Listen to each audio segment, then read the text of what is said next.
At so ngayon guys, papakita ko sa inyo yung ilan sa mga nabili ko nung bumili ako sa Bukawi ng mga paputok. First natin ito, mostly sa mga pambata to. Yun to, yan, Pilipao. Ano siya? Bawang. Bawang siya. Pakita ko sa inyo, laman.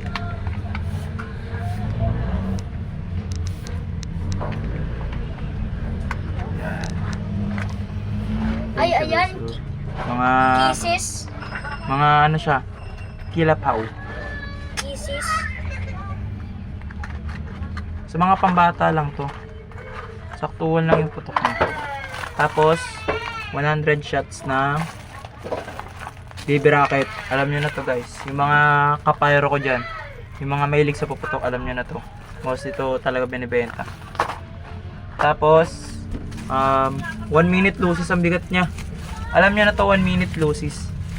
Hindi ko lang alam. Pero solid din to. Natry ko to last year kaya alam kong maganda siya. Tsaka loses.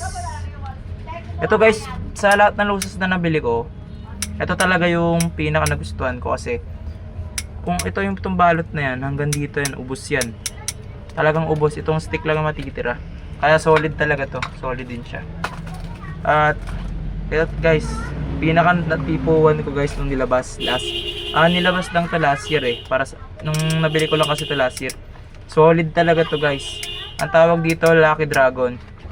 Itong laman niya, yan, yung mga kapayro ko dyan, alam nyo na yan kung natry nyo to nung last year. Ito yung parang 120 seconds na cracklings, pero ang kaibahan nito, medyo maikli lang yung seconds niya. Ang kagandahan naman, solid, malakas siya at mas malaki yung cracklings niya. Kaya solid talaga siya. Ito, 6 na piraso yan. Solid na yan kung bibili ka ng ganitong malaking box. Kasi meron na ito yung maliit na box ng 250 yun. Ito, 6 na piraso na to. Okay, solid. Tsaka syempre, yung alam nyo na to, yung ano talaga, baga yung mostly binibili pag fountain, ang Dragon Fortune Fountain. May crackling siya guys, meron siyang 6 na piraso. Binili ko kulay red. Sa mga pan-testing ko lang to kung tutuusin. Kumbaga lahat ng binili ko doon talagang kung dumating man yung ano, 'di ba, yung lugi days, at least meron tayong stock. Kaya binili ko rin to kahit paano. Then sunod natin is fountain. Marami ako na itong stock guys nandiyan sa box. Hindi ko lang malabas mapakita sa inyo, pero mga 10 piraso meron ako na ito. Binili ko talaga to kasi pampano to pampatanggal ng ano to, ng tag dito, ng kumbaga malilibang ka pag bagong taon. Ito yung mga sisindi-sindahan mo po konti-onti. Kasi ito Sputnik. Siyempre alam na to ng mga kapayro ko dyan, Sputnik. Silver lang siya. At ito pala, may cracklings to. May cracklings to. Ito wala.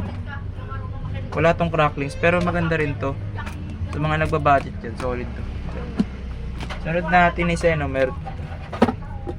sunod natin ang Phoenix Fountain.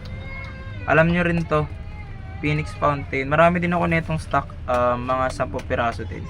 Phoenix Fountain, solid din to, may cracklings. Maliit lang to, pero pag mga Phoenix at Dragon ang binili nyo, pagdating sa fountain, solid na yan. Maganda yan. At itong Diamond, solid din to. Premium to, para sa akin premium kasi nasindihan ko na to, maganda talaga siya. Maliit lang siya pero ang laki nung buga niya. Cracklings talaga. Then Cracklings Joy. Yan. Itong Lucky Taal, Volcano. Wala siyang cracklings pero para siyang volcano yung effect niya, kaya maganda rin. At ito Jumbo Silver. Alam nyo rin yan, maganda rin yan. At itong Diamond nga, at pakita ko pa sa inyo, diba?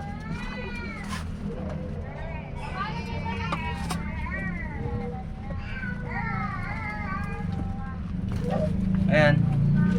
Ayan yung mga fountain natin. Ito, tapos ito naman yung ating mga 3 types na nabili nating whistle bomb. Yan. Itong whistle bomb yung normal na whistle bomb. Ito yung normal na whistle bomb, yung mahina lang. Ito yun. Pangalawa naman ito, medyo malakas. Ito, saktuhan lang. Hindi ako bumili ng malaki kasi bawal yun. Kaya ito lang. Okay na to, solid na to. Malakas na rin naman to. Palag na. At ito, 3 star. 3 star guys. Yan. Hindi pwede yung 5 star. Kaya ito, 3 star lang binili natin. Bumili tayo ng marami. Kasi solid to. Kumbaga maganda rin siya. Kaya, yan binili natin. So ngayon guys, ayun lang update ko sa inyo ngayon sa mga nabili kong puputok. Marami pa ditong stock. Pero mostly yun nga, mga ganun lang. Marami-rami lang sila. Di ako, tsaka sa November 15 tayo mamimili ng mas maraming puputok. At yun lang guys. Peace out.